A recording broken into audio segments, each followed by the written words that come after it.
आज Doubtnut app download करें। Doubtnut पर अपने सभी गणित, रसायन विज्ञान, भौतिक विज्ञान और जीव विज्ञान के डाउट्स का करो सफाया। बस प्रश्न की फोटो खींचो, एक ही प्रश्न को क्रॉप करो और तुरंत वीडियो सोल्यूशन पाओ।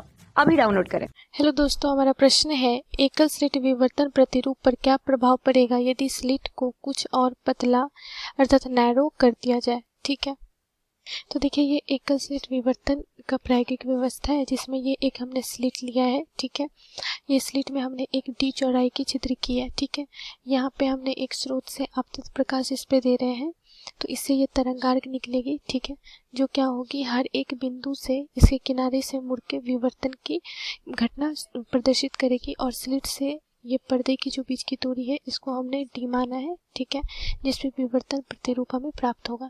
तो देखिए यहाँ पे एक इस बिंदु से इस बिंदु से और इस बिंदु से विवर्तन प्रतिरूप हो रहा है।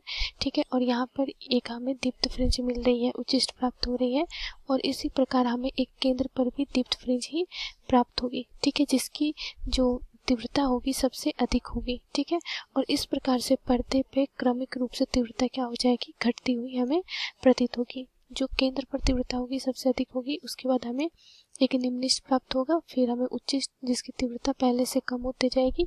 ठीक है, इस प्रकार से हमें उच्चिष्ट और निम्निष्ठ हमें प्राप्त होगा। ठीक है, तो देखिए यहाँ पे क्या होगा कि अब बोला जा रहा है कि अगर इस व्यवस्था के लिए अगर हम जो फ्रिंज की चौड़ाई है, फ्रिंज की चौड़ाई का क्या मतलब होता है, क्रमागत रूप से दीप्त और अदीप्त फ्रिंज की जो बीच की दूरी होती है वही क्या होती है, फ्रिंज की चौड़ाई होती है। ठीक है, इसको हम बीटा से सूचित करते हैं, तो ये क्या होता है, लैम्डा डी बटा डी होता है। ठीक है, लैम्डा डी बटा डी होता है अगर यहाँ पे हम देखें। ठीक, अब बोला जा रहा है कि प्रश्न में कि अब स्लिट को कुछ पतला कर दिया जा रहा है, मतलब ये डी को हम क्या कर दे रहे हैं और थोड़ा कम कर दे रहे हैं। मतलब अब इतनी दूर पे हम विवर्तन करा रहे हैं, तो डी को अगर हम कम करेंगे तो देखिए यहाँ से अगर हम लैम्डा और डी को नियत रख रहे हैं तो बी जो है वो व्युत्क्रमानुपाती है किसके, स्लिटों के बीच की दूरी के। ठीक है, तो अगर हम इसे और पतला कर दे रहे हैं अर्थात डी को हम घटा रहे हैं तो इसके लिए चौड़ाई क्या हो जाएगी, बढ़ जाएगी। ठीक है, तो अगर हम स्लिट को और पतला कर दें, स्लिट को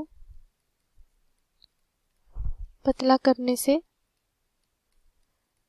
जो हमें विवर्तन प्रतिरूप प्राप्त हो रहा है। ठीक है, तो विवर्तन प्रतिरूप की जो चौड़ाई होगी, विवर्तन प्रतिरूप अर्थात फ्रिंज की चौड़ाई जो है वो क्या हो जाएगी, बढ़ जाएगी। ठीक है,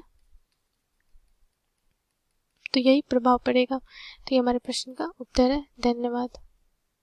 कक्षा 6 से 12वीं से लेकर नीट, IIT, JEE वो एडवांस के लेवल तक 1 करोड़ से ज्यादा छात्रों का भरोसा। आज ही डाउनलोड करें डाउटनेट ऐप या व्हाट्सएप करें अपने सारे डाउट्स 8400 400 400 पर।